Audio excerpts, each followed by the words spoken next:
สบายดีเนาะวันนี้เราอยู่กับร้านอาหารครัวลาวร้านสร้างร้านอาหารเรามีเครื่องดื่มหลายชนิดไม่ว่าจะเป็นพวกเบียร์บอน้ำอัดลมบอน้ำดื่มเนาะและก็ของแก้มต่างๆตอนนี้กะถึงเวลาเปิดร้านกะถ้าลูกค้ามา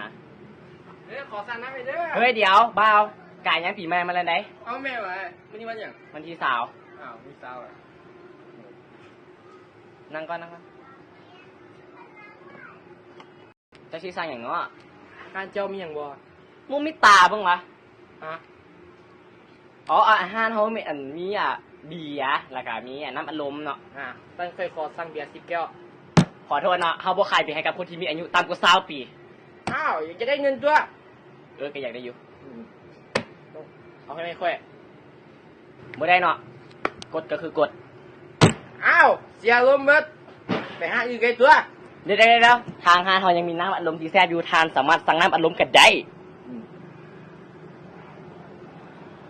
Very good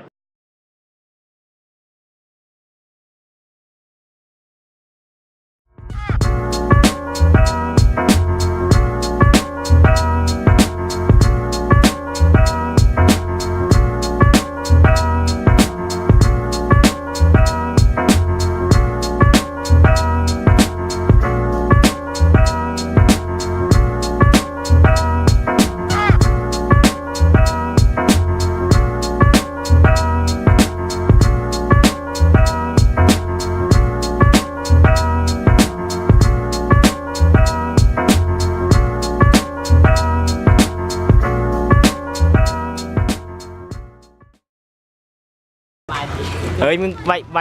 เขาพวกขายเบียร์ให้กับคนที่มีอายุต่ำกว่า20 ปีเฮ้ยเดี๋ยวปิดบท3 2เฮ้ยบ่ได้เนาะกดก็คือกดเอาก็กดก็คือกด